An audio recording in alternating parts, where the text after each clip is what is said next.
पुरुषोत्तम मास महात्म्य कथा अध्याय 6। दोस्तों, हम लोगों में इसके पहले 5 पार्ट में आधी कथा सुन चुके हैं। अगर आपने वो वीडियो नहीं देखी तो डिस्क्रिप्शन और कमेंट्स बॉक्स में आपको लिंक मिल जाएगी, वहां से आप वीडियो देख सकते हैं। दोस्तों, वीडियो में आगे बढ़ने से पहले सभी लोग भगवान महादेव और भगवान हरि विष्णु का एक बार नाम ले लो। सभी लोग लिखो हर हर महादेव, ओम नमः शिवाय, जय भगवान श्री हरि विष्णु। चलिए कथा शुरू करते हैं। नारद जी बोले, भगवान गोलोक में जाकर क्या करते हैं? हे पाप रहित, मुझ श्रोता के ऊपर कृपा करके कहिए। श्री नारायण बोले, हे नारद, पाप रहित, अधिमास को लेकर भगवान विष्णु के गोलोक जाने पर जो घटना हुई वह हम कहते हैं, सुनो। उस गोलोक के अंदर मणियों के खंभों से सुशोभित सुंदर पुरुषोत्तम के धाम को दूर से भगवान विष्णु देखते हैं। उस धाम के तेज से बंद हुए नेत्र वाले विष्णु धीरे धीरे नेत्र खोलकर और अधिमास को अपने पीछे कर धीरे धीरे धाम की ओर जाते हैं। अधिमास के साथ भगवान के मंदिर के पास जाकर विष्णु अत्यंत प्रसन्न हुए और उठकर खड़े हुए द्वारपालों से अभिनंदित भगवान विष्णु पुरुषोत्तम भगवान की शोभा से आनंदित होकर धीरे धीरे मंदिर में गए और भीतर जाकर शीघ्र ही श्री पुरुषोत्तम कृष्ण को नमस्कार करते हैं। गोपियों के मंडल के मध्य में रत्नमय सिंहासन पर बैठे हुए कृष्ण को नमस्कार कर पास में खड़े होकर विष्णु बोले।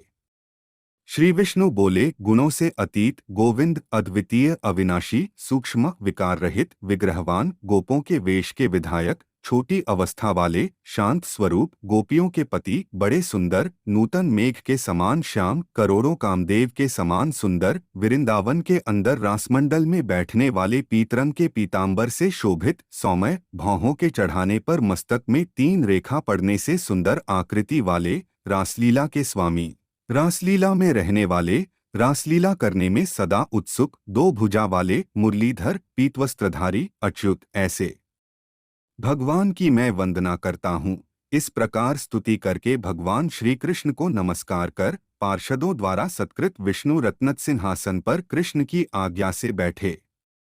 श्री नारायण बोले, यह विष्णु का किया हुआ स्तोत्र प्रातःकाल उठकर जो पढ़ता है उसके समस्त पाप नाश हो जाते हैं और अनिष्ट स्वप्न भी अच्छे फल को देते हैं और पुत्र पौत्रादि को बढ़ाने वाली भक्ति श्री गोविंद में होती है। आकीर्ति का नाश होकर सत्कीर्ति की वृद्धि होती है।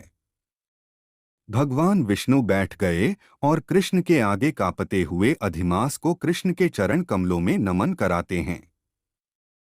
तब श्री कृष्ण ने विष्णु से पूछा कि यह कौन है, कहां से यहां आया है, क्यों रोता है? इस गोलोक में तो कोई भी दुखभागी होता नहीं है।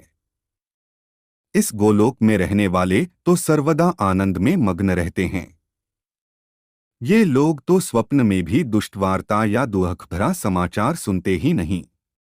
आथ हे विष्णु, यह क्यों का पता है और आंखों से आंसू बहाता दुखित हमारे सम्मुख किस लिए खड़ा है? श्री नारायण बोले, नवीन मेघ के समान श्याम सुंदर गोलोक के नाथ का वचन सुन सिंहासन से उठकर महाविष्णु मलमास की संपूर्ण दुख गाथा कहते हुए बोले। श्री विष्णु बोले, हे वृंदावन की शोभा के नाथ, हे श्री कृष्ण, हे मुरलीधर, इस अधिमास के दुख को आपके सामने कहता हूं, आप सुने। इसके दुखित होने के कारण ही स्वामी रहित अधिमास को लेकर मैं आपके पास आया हूं।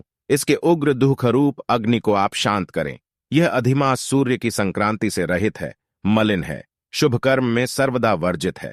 स्वामी रहित मास में स्नान आदि नहीं करना चाहिए, ऐसा कहकर वनस्पति आदिकों ने इसका निरादर किया है। 12 मास, कला, क्षण, अयन, संवत्सर आदि शेषवीरों ने अपने अपने स्वामी के गर्व से इसका अत्यंत निरादर किया। इसी दुखाग्नि से जला हुआ यह मरने के लिए तैयार हुआ।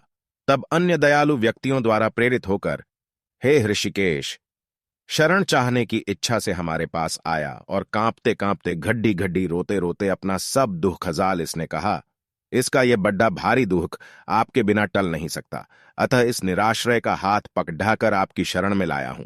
दूसरों का दुख आप सहन नहीं कर सकते हैं, ऐसा वेद जानने वाले लोग कहते हैं। अतएव इस दुखित को कृपा करके सुख प्रदान कीजिए।